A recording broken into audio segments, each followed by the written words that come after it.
Magandang araw sa atin lahat mga kababayan, saan man panig kayo ng dagdig naron.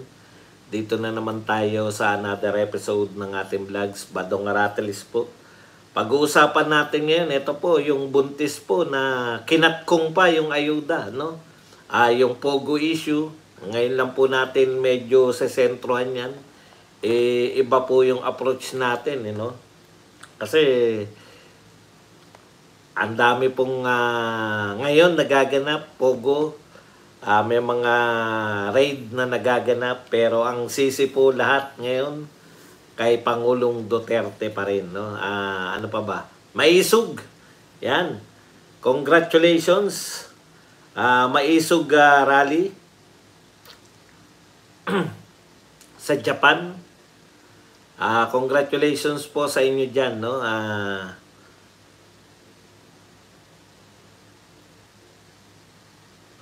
Tapos,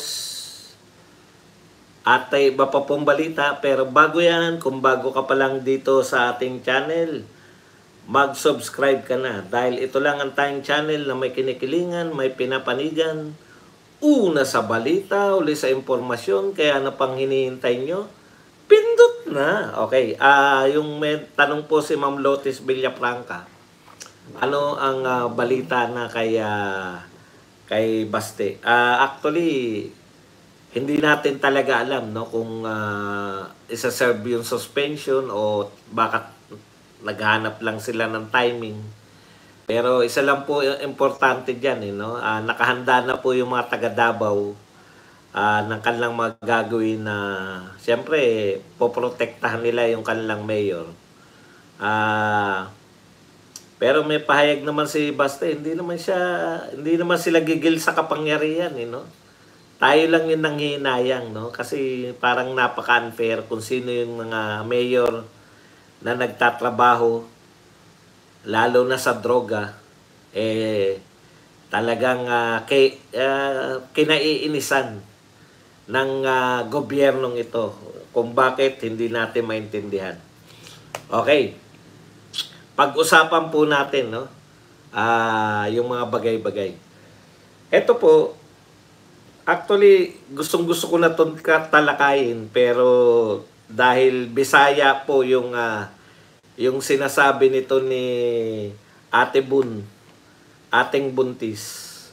Kasi dalawang video yung nakita ko. Una, may 10,000 siya, di ba? Pinakita niya sa video. Tapos pangalawang video, kahit na sinasabi niya mahirap, mahaba pila, pero parang masaya. Yung isa talaga, hindi niya pigilan umiyak eh. Alam ko, 1.5 na lang yung pinapakita. Kaya lang gusto kong masigurado, kung ano yung naganap doon sa, doon po sa, anong tawag dyan? Sa may ayuda na yun, no? Yan po, kung di ako nagkakamali, sa Tagum. Tama ba? Dito sa may Davao del Norte. Tagum City. Yung bigayan po niyan, no? Tapos, ang dami pong tao. Ngayon, pinatanong ko sa isang natin viewer, ano ba talaga yung kwento noon? Ano yung sinasabi? So, yun na nga, yung hinala ko na sinasabi nung ni ating buntis, yun na nga, no? Nahirapan siya pumila, binigyan siya ng 10,000 ng ayuda ng DSWD. Tapos, sinabihan siya na pumunta ng barangay. Pagdating ng barangay, sinuli sa kanya yung 1,500 na lang. Prostrating, di ba? Nakaka-prostrate po yun. Davao del Sur. Davao del Sur. Iba ba yung Davao del Sur? Iba ba yung Davao del Sur? Hindi ba sa Tagum yan? Sige, kung saan man yan, sa Davao del Sur. Okay. Prostrating po yun kasi natanggap mo na eh. 10,000 eh. May pinirmahan check yun na nakatanggap siya. Hindi naman po pwedeng ipamigay lang yun ng walang pirmahan. No? Check po yun, may pinirmahan yun na 10,000. Tapos pagdating ng barangay, may katkungan. Hindi po natin alam kung saan po napunta. Yun lang po yung nakita natin sa video. Video po mismo yun. Nung taong concern. Siya mismo nag-video sa sarili niya. At syempre, nag-viral na yun. Ito po yung sinasabi natin na what is wrong to in Philippine governance ngayon, no? Yung uri po ng pamamahala ng ating gobyerno, no? Talagang ano na po eh. Hindi mo na, ito po yung pamimigay na lang ng ayuda na hindi naman nararapat. Matanao, Davao del Sur, yan. Maraming salamat po sa nagko-correct sa Davao del Sur na ganap, no? Ito po sa totoo lang, hindi po siya normal, no? Hindi po siya normal na yung gobyerno po natin ay naging ayuda nation na tayo, ayuda country na tayo, no? Okay lang po yung ayuda kung mga panahon ng pandemya, panahon po nung may mga nayolanda tayo o nabagyo tayo, no? Pumutok yung bulkan, no? Pero yun na lang yung pagmamalaki natin na tulong. Actually, ano yan eh, no? Sabi nga, yun na talaga yun eh. Yung sinabi ng mangingisda na napahiya sila pero hindi nila matanggap dahil ano na sila eh. Parang wala na lang eh. Sanayan lang eh. Sanayan lang sa gobyernong ito na ano eh. Ang gobyerno natin, baliwala na lahat ng problema eh. No? Yung pang-araw-araw, ang namomblema na nga lang yata, yung mga vlogger eh. Bebax Tesam, thank you very much sa 50 stars. Talagang ang hiwaga na po. Tapos, ayuda na lang nga yung kaya nilang gawin. Real talk po, no? Ayuda lang talaga yung bago rito sa ayuda na lang nga yung ginagawa. Nakakatkungan pa. Ito po ang tinitiyak ko sa inyo ngayon. Ano pong mangyayari dyan sa nakatkong na yan? Kasi kung kay Duterte po naganap yan, nung panahon po ni Duterte, namimigay din ng ayuda. Ano po pagkakaiba ng pamimigay ng ayuda ni Duterte at pamimigay ng ayuda ni BBM? Unti-unti, ang may karapatan lang mamigay ng ayuda, si Martin Romualdez. Ibig sabihin, itong ayuda ginagamit sa early na pangangampanya. O sige nga, hinahamon nga natin. Kung totoo nga na hindi mo ginagamit yan sa pangangampanya, iba nga ang mamigay, wag ikaw. Kasi kay Pangulong Duterte, DSWD, Mayor, di ba ibinaba niya sa baba? Kaya mabilis eh.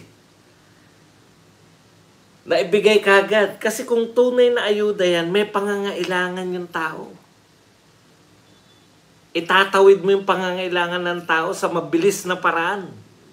Kaya sabay-sabay yung pamimigay ng ayuda. Dapat. Eto, show of force lang eh. Pinapakita lang nila, ang dami namin, talo kayo. Ano po reaction ninyo? Mr. President, nasa video po yan. Viral. Aasa pa po ba tayo na lulutasin nila yan? Napaka-insensitive nitong mga to. Buntis, umiiyak, 10,000 niya, 1,500. Walang malinaw. Ano ba talaga? No? Walang malinaw eh. Yung wala na sa kanila eh. Makapamigay tayo ng ayuda. Okay na yan. Nagkapirmahan. Kung yan ba'y makakatkong sa baba, hindi nila pakikialaman. China-challenge ko po yung nasa pamahalaan. Ano pong gagawin nyo dyan? Umiiyak yung si ating buntis. Si ating buntis lang kaya yan? O lahat na nakatanggap ng ayuda? Hindi natin alam eh. Hindi naman ako tumanggap ng ayuda eh. Sino po yung nakatkungan? Bakit po kinatkong? Bakit po yung tinanggap na 10,000, umiiyak na siya, 1,500 na lang? Bakit po? Ano po yung paliwanag? Pwede naman kasing hindi na magpaliwanag. Sinasanay na tayo eh. Lilipas din yan. Huwag ka na magpaliwanag dyan. Lilipas din yan. Nung una, parang pwede pang makapagtago yung ano eh. Pwede pang makapagtago sa hindi kasi daldal yung presidente. Di ba? Ang presidente kasi trabaho ng trabaho. Ayaw na nga sumagot sa mga issue. Tapos ang pinakatrabaho lang naman, mag-abroad at maghanap ng, alam niyo po, wala lang po nakakapag-point out nito, no? Yun pong mga binahe natin sa abroad ni Pangulong Marcos. Yung pag-imbita po ng, hindi po nila sinusuri. Bakit? Ang daming, pinakamarami yata napuntahan na presidente, si Pangulong Marcos. Bakit? Ang main purpose natin, tandaan nyo ang main purpose natin ng pag-abroad ng ating presidente to attract foreign investors. Bakit po wala tayong na-attract? Wala po ba talagang kakayahan tong gobyerno na ito na isipin? Bakit wala pa rin tayong na-attract? Ano yung palpak? Kami alam namin eh. Kami alam namin kung bakit walang pumapasok eh. Sa NAIA pa lang, brown out na. Pag international airport mo, brown out na agad. Ano iisipin ng mga mag-invest? Puta, international airport nga, hindi kaya yung kuryente. Brown out na, napakamahal pa ng kuryente. Brown out na, napakabagal pa ng internet. Tayo na lang yata yung internet na naglo-loading. Buong mundo yata napakabilis na ng internet. Sa Pilipinas na lang pwedeng sabihin na naglo-loading ka. Nakatanggap-tanggap pa sa atin ha. Hindi ko talaga maintindihan eh. No? Hindi talaga natin maintindihan. Tapos parang normal na lang. Meron bang katkungan? Wala lang. Wala na nagagalit, sa gobyerno, wala na nagagalit. Oo nga, kahit ba palusot ni Kapitan, kahit sino yung nagpalusot. Dapat managot yung nagpalusot. Dapat merong, alam mo yun, yung meron kang gobyerno na putya, kinatkungan yung buntis. Yung magalit man lang. At ang dami pong pinatatanggal eh. Ang dami sinususpindi. Yun ang atkong na yun, hindi pwedeng suspindihin. Maharlikapan, to attract foreign investors, wala rin. Tenga, naglagay tayo ng pera dyan. May pinasasweldo tayo, kumikita ba? Hindi. Pero nagpapasweldo tayo, malaki ang pasweldo dyan. Palugi lahat.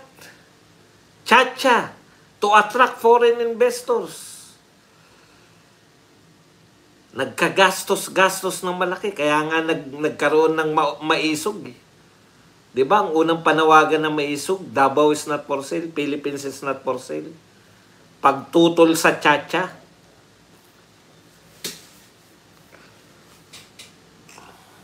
Alam nyo,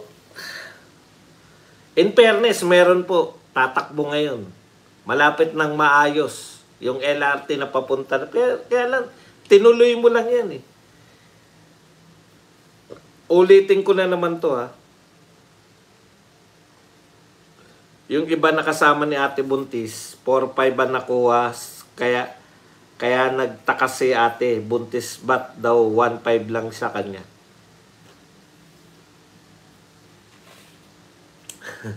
Yun nga, yung lilipas din yan. Yan yung nakakaurat eh. Okay.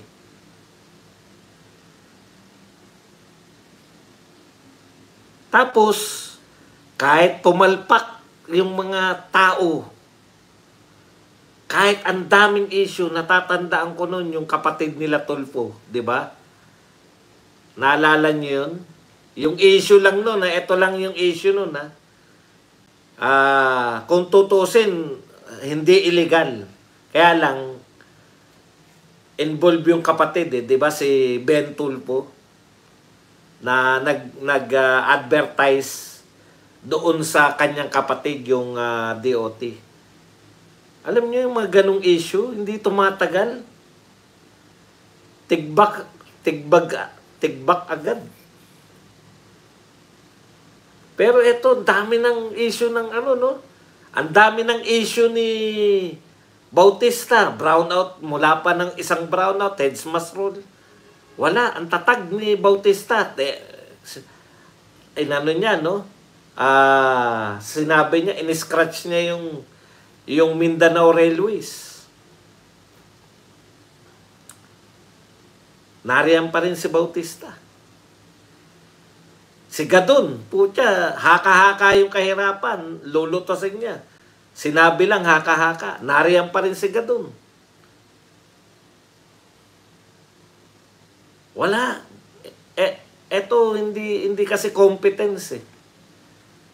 Yung pag-appoint kasi dito, hindi yung galing ng ina-appoint. In fairness po kay Pangulong Duterte, ang gagaling po ng mga cabinet official.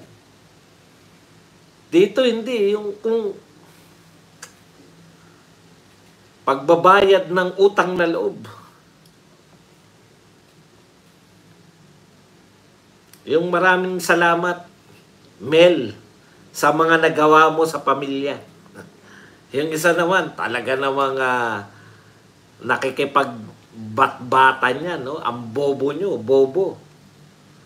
Si Bautista, hindi ko alam kung bakit. Yung sa agriculture, di ba? Isa sa pinakamalaking contribution. Okay, punta po tayo rito sa Pogo. Alam po ninyo, palala ng palala yung natutuklasan natin sa Pogo. Ipapaalala ko lang 2024 na ngayon. Ano yung sinasabi? Yung mga nire-raid, illegal Pogo. Illegal pala yung illegal Pogo operation. Ibig sabihin, hindi sila legal. So, ibig sabihin, may legal po na Pogo. Di ba? Okay. Dapat malinaw sa inyo to. Kasi ganito ang nila eh. Wala silang balak lutasin yung problema sa logo kasi hindi naman nila problema yan. Ganun po yung walang yung accountability. Alam niyo yung accountability, tinanggap mo yung trabaho na maging presidente. In fact, hindi mo tinanggap, hindi ka in-appoint eh. Nangampanya ka. Nanghikayat ka ng mga boboto sa'yo para maging presidente ka. Hindi ka biktima na naging presidente ko, hindi ko naman alam to. Hindi. Ginusto mo yan. In fact, tumakbo ka. Kung meron pong tao na magsasabi na ayoko naman ito, napilitan lang ko, si Inday Sara. Gusto niyang tumakbo ng mayor eh, di ba? Pero kung sino yung tao na pinilit lang, iba talaga yung mga tao na na mga leaders, no? Iba talaga yung mga leaders sa mga nagpo-project lang. Iba yung mga leaders sa mga may ibinabangon lang na pangalan. Iba yung leaders sa meron lang pinoprotektahan na interest. No? Kasi yung leader na si Sara Duterte, pinilit lang yan eh. Pilit na pilit nga yan dahil nagransararan tayo hanggang sa kahuli-huli yan. Nagransararan tayo. Kinompromise niya na lang. Sige na nga, Vice President na lang tatakbuhan ko. Sabi niya yun, compromise.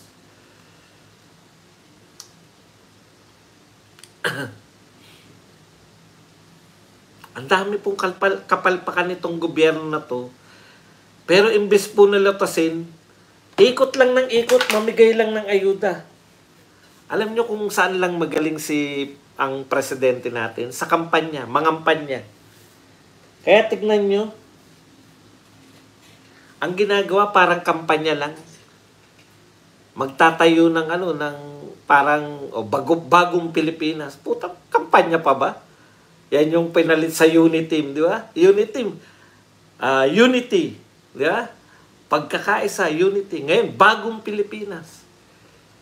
Para lang siya nangangampanya eh. Iikot, kamay-kamay, kaway-kaway. Doon po siya magaling. Kaya tinitreat niya to na kampanya lang. Ang kanyang 6 years na presidency, tinitreat niya lang na kampanya. Wala po siyang balak lutasin. Katulad niyang pogo na yan. Nariyan si Alice ko. Palagay na natin na tama yung mga nababalitaan natin. Alangan naman magsinungaling yung may mga tama talaga, mga tinorture talaga eh. Yung sa Pampanga, di ba? Talagang marami na iligtas. Di umano. Na mga pogo workers. O, hindi natin tinatatalakayan yung pogo eh. Pero lahat ng ito, kaya nilang sikmurain dahil walang accountability. Ulitin ko lang, tumakbo ka bilang presidente ng Pilipinas. Ginusto mo yan, in fact, nanguha ka ng boto, nangampanya ka. Nangampanya ka para gawin kang presidente. Nung naging presidente ka na, kasama, magmula nung nanumpa ka, lahat ng problema ng Pilipinas, kasama yan sa sinumpaan mong tungkulin. Kasama po yan, etong gobyerno na to, hindi nyo po pwedeng iligtas. Kayong mga taga-media, kayong mga tambilawan vloggers, hindi nyo may ililigtas. Kayong mga BBM vloggers, tambaluslos vloggers, hindi nyo pwedeng iligtas sa mga problema ngayon yung presidente kasi kasama yan sa job description eh. No? Ang ginagawa po nila ngayon, una nilang tinitignan, paano natin isisisi itong problema na to kay Duterte? May drugs ba? Nalutas ba ni drugs? Oh, nag-war on drugs pa sa Davao. Ibig sabihin, may droga pa. Hindi pala nalutas ni Duterte yung droga. Puta, kasalanan ni Duterte yan kung may droga pa rin ngayon. West Philippine Sea. Tahimik nung panahon ni Duterte. Kaya pala tahimik. May gentleman's agreement. Ha? Yung pala, nakipag-agreement si Duterte sa mga China. Ayaw natin makipag-agreement. Kaya kasalanan ni Duterte. Alam niyo yung ginagawa nila? Lahat kasalanan ni Duterte. Ako po, kahit paulit-ulit, kahit akusahan niyo ko paulit-ulit. Yun talaga eh. Yun talaga ginagawa nito. Ito ngayon, pogo lang. Ngayon lang natin tinatalakay. Ano mang kasalanan ng pogo, lalo na yan illegal. Bakit po nila binibintang kay Duterte yung pogo? Yung lahat ng mga illegal na pogo. Correct. Ang sabi lang, ito ang kanilang paliwanag dyan, kung hindi naging presidente si Duterte, wala naman yung pogo eh. Sa kanya na umunlad yan. Tama yun. Yun legal na pogo. Puta, kung illegal yung pinag-uusapan natin at nahuli nyo na illegal, paano nyo isisisi yun? Ibig sabihin, nanawagan si Duterte, nananawagan ako sa inyo, magtayo tayo ng illegal na pogo. Kung illegal na pogo po yung hinuhuli ngayon, no? Hindi po problema po yan ng kasalukuyang gobyerno. Kung may illegal pogo ngayon, hindi nyo po pwedeng isisi sa dating Pangulo yan. Kasi kay Duterte nagsimula yung pogo. Eto, tanungin ko kayo. May nakita pong mga general, may nakita pong mga, di ba may mga involved na droga? Balitang-balita yan, di ba? Yung nagkawalaan na nakita natin yan, yung malaking panay police yung involved. Inimbestigahan yan, di ba? Na-suspend, pinag-resign yung mga general at mga colonel. Natatandaan yan. Ngayon ang panahon. Bakit? Merong may involved sa droga, di ba? Okay. Ibig ba sabihin, porket ang sisisihin nyo na kung merong kasalanan yung PNP, ibig sabihin buong PNP na yan, uugatin nyo ngayon. Sino ba nagtatag ng PNP? Puta, historically, nagkaroon ng PNP kasi before PNP, PC, Philippine Constabulary. So kung PNP po, may problema sa PNP, ang sisisi natin yung presidenteng nagtatag ng PNP. No? Ang sisisi natin, yung presidenteng nagtatag ng PNP dahil may mga problema tayo sa loob ng PNP ngayon. Eh sino ba nagtatag ng PNP? Kanino nagkaroon ng PNP? Kay Ferdinand Marcos Sr. Ay siya pala may kasalanan kung bakit may mga problema tayo sa PNP ngayon. Bakit mo bibintang doon ba doon? Eh patay na yung tao. That's my point. May problema tayo ngayon sa Pogo. Illegal man na Pogo. Illegal, natural, hindi problema yan na nagdaan. Illegal, hindi. Nakita mong illegal, problema yan. Lahat ng illegal Pogo ngayon, problema yan ng kasalukuyang gobyerno. Katulad lang yan ng hindi porket nagkaroon ng Pogo sa panahon ni Duterte. Isisisi nyo na lahat 100 years from now, pag may Pogo pa. May Pogo, kasalanan niya ni Duterte 100 years ago. PNP, may problema sa PNP, kasalanan ni Ferdinand Sr. yan 50 years ago. Di ba napakalaking kalokohan nun? No? Pag may nakikita kayong suliranin, isisisi nyo kung saan, kung kaninong presidente nagsimula yung Pogo. Pag may nakita ba tayong problema dyan sa, katulad ngayon, marami pong senador na hindi kagalingan. Eh sino ba nagtatag niyang senado niyan? Baka panahon pa ni Quezon yan, kasalanan ni Quezon. Mga senador ngayon, may maraming grandstanding na senador ngayon. Kasalanan niya na nagtayo ng Senado eh. Kung hindi niya tinayo yan, wala sanang grandstanding senator ngayon. Hindi niyo naiisip yun, no? Hindi niyo pwedeng ibintang kay Quezon o kung sino man yung una nagkaroon tayo ng senador.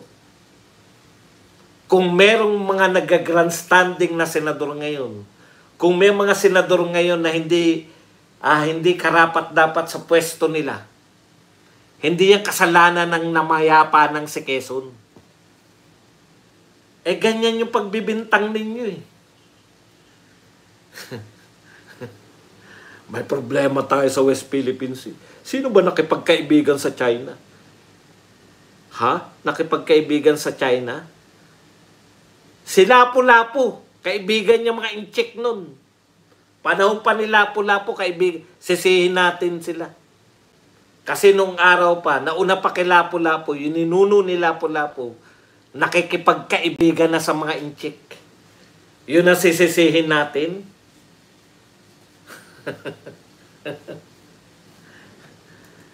Imbestigahan nyo yung Pogo. Kung sa tingin nyo, problema yung Pogo, di pagbawal nyo.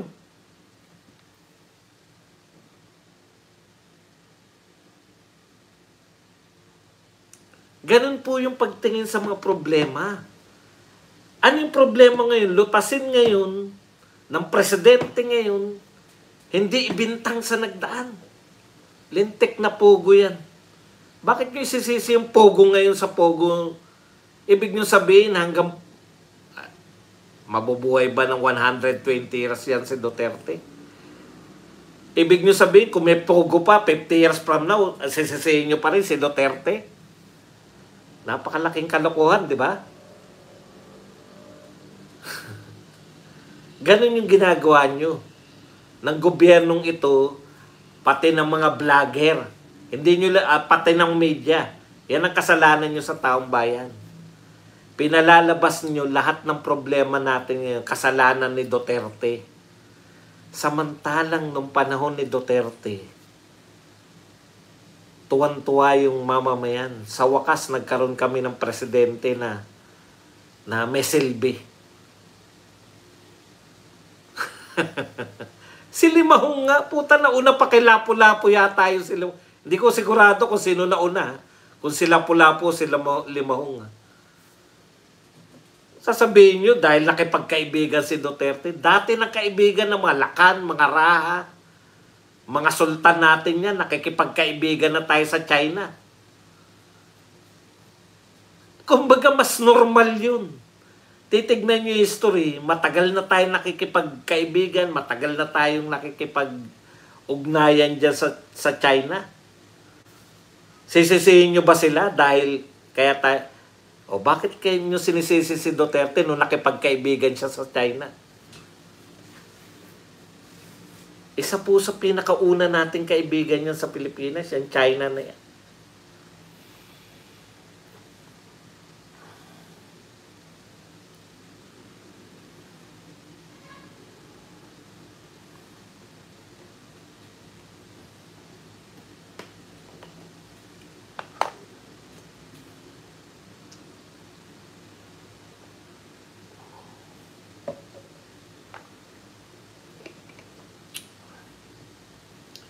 Hindi, problema po yan, lutasin. Ganun lang po, no? Pag may problema, ang kasalukuyang gobyerno, lutasin.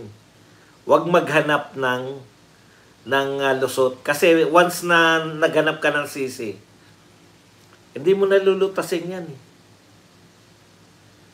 Di ba? Wala kaming sinasabi na walang problema yung Pogo. Nare-raid nyo nga eh. Illegal Pogo nga eh. Nire-raid nga. May mga nakikita tayong mga tinorture na tao eh. Sasabihin nyo bang walang problema? Meron eh. Pero lutasin nyo. Ngayon, kung ayaw nyo tanggalin yung Pogo, di problema pa rin natin yan. Di ba? Ganun lang yun. Man enough. Stop complaining. Ang problema ng mga vlogger ni BBM, kaya hindi nyo natutulungan yung principal nyo. Ang problema ninyo, no? Panay lang ang alam nyo lang, bumira. Sa bagay, ulitin ko na naman, ano nga naman ipagmamalaki nyo? Alam nga namang sabihin nyo na sabihin, nag-aayuda si PBBM, naroon siya ngayon sa Mindanao. Naroon sa Albay, naroon sa kung saan, nagbibigay na ayuda, paulit-ulit, yun lang sasabihin nyo, araw-araw. Si Martin, meron na namang mga hukay. Picture-picture na naman. Busy-busy si Martin eh. Sana naman tumaas ka na, sana maging 1% ka na sa susunod na survey. Kasi sayang yung effort eh.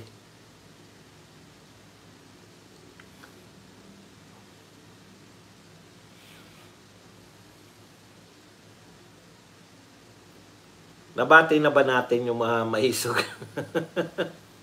Congratulations sa maisog sa Japan. Alam nyo, marami nagsabi, bakit hindi napuno yung venue? Wala po sila sa Pilipinas. Yan po masasabi namin, wala po sila sa Pilipinas. No? Ang dami na po nun kung tutusin. Kakantsawan nyo ba kayong mga vlogger? Ha? Ilan ba kayo nung Sara resign? Ilan ba kayo nung no to ICC? Yes to ICC? Nakakadalawang rally na kayo. Hindi yata umaabot ng 100 eh. Ayun, dun lang yun. Sa Japan lang eh. Yung panawagan nyo rito, pucha, sa Metro Manila, ilan ba Pilipino sa Metro Manila? Kumpara nyo sa Pilipino sa Japan, mas marami ba? Ganun lang. Populasyon at populasyon na lang. Ilan ang Pilipino rito sa Metro Manila at ilan ang Pilipino doon sa Japan? Tanong pa, ilan ang Pilipinong tambay dito at ilan ang Pilipinong tambay sa Japan?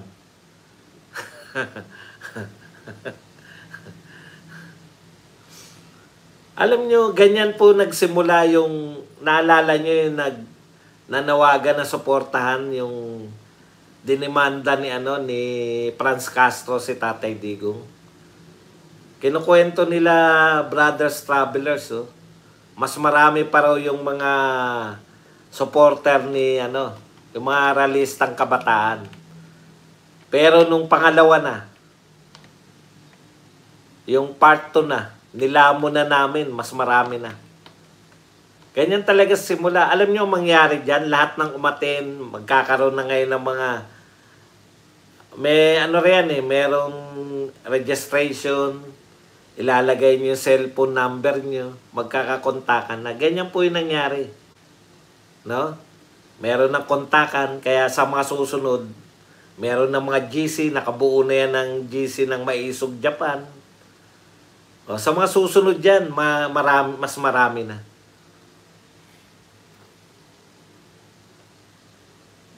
Okay.